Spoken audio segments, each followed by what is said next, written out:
Good morning, afternoon, evening, and good dawn, Contender Tachi. This is Cypherx wishing you a healthy and epic day. A few days back, Haegin dropped patch 1.4.0 on us, and it's looking kind of tiny, but it's big at the same time, and I'll get to that in a second. They took us in a very different direction than I expected, and I'll go over that, but as usual, let's cover the changes, additions, and break down what this new patch has brought us, right? Alright. Don't pause. Press play.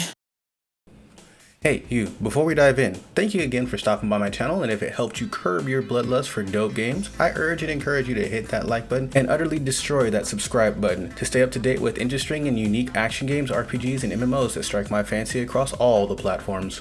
Getting straight to it, patch 1.4.0 brings us a few small changes and one huge bomb. Starting with least important, we have a new penalty for when you abandon, aka forfeit, a match. You will lose a certain amount of battle stars based on a league you are currently in. The higher your league, the more you have to lose. Putting emphasis on when you forfeit, this will probably make people hesitate before they rage quit, or honestly even before they boot up the game. Sometimes I dive in not even fully sure I have 5 minutes to play a proper round. This could make me hesitate to jump in unless I'm sure, 100% sure, I have time. Now, for those who don't know, battle stars are the points that you get for every match that you compete in that goes towards your battle pass. These give you lots of free rewards, and you're gonna get these anyway regardless of how fast or slow you progress through it. It takes like a whole week for it to refresh, so I wouldn't worry too much about a few battle stars here and there unless you're a die-hard competitor.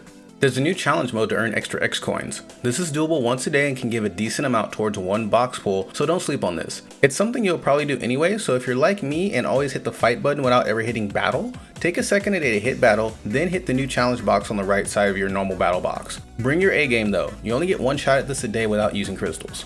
Moving on, we have a few small gear changes. Starting with weapons, the multiplier for Greatsword's first attack has been increased 10% from 70 to 80, so its stun opener will hit just a little bit harder. Haegin also made it easier to parry with Greatsword too. Giant Mace also got a 10% increase to its first swing, but a 10% decrease to its second swing. Armors were also further balanced. All common armors had both their base HP increased and how much HP they get per level. I want to just pause here a sec to specify that there is no common, quote unquote, common gear type. In the Overdox Discord, we speculate this meant everything under Epic, so rare armor and below, since it was noticed that multiple different grades of armor got an HP increase after the patch. Thank you Nevercare for your help on this. That guy seems to be some kind of encyclopedia or robot for this game. If you need a number, ask him, he knows everything.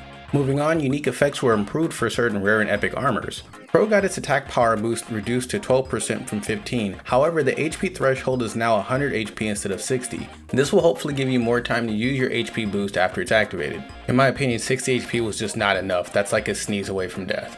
Iron Skull got its status recovery improved, up from 30% to 45%. This is going to make much more of an impression when you have a status and is very welcomed. Black Dog got his critical chance improved from 10% to 15%, making it a real contender for critical sets. Trigon got its hit effect resist increased from 15 to 18%. This is going to be good for people who want to worry less about things like stuns and knockdowns, etc., while also being burn immune. And lastly, Gold Beetle got its combat move speed further increased to 36%, up from 30%. So the Sidestep King just got a little bit faster in combat.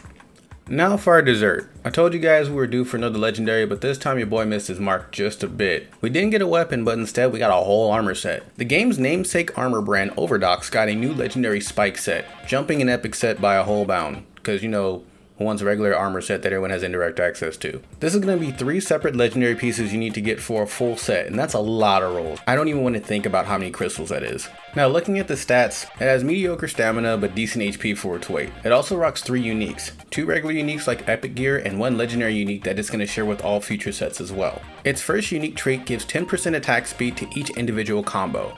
This is like 10 Kings of Hell, which increases individual combo damage per piece. The head giving combo 1 above, the body giving combo 2 above, and the cape giving combo 3 above. Now this sounds amazeballs, but in the patch notes, and for some reason not in the in-game armor description, this only affects giant weapons such as Greatsword, Giant Mace, and Halberd. I can already imagine people flocking to this gear thinking their Dahakas are going to fly super fast now. Let me repeat, this only affects giant weapons. It's really only noticeable on Greatsword and Giant Mace at that point too.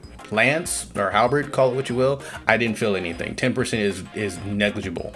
Spike Armor's second unique increases your match HP by 4 per piece every minute of the match.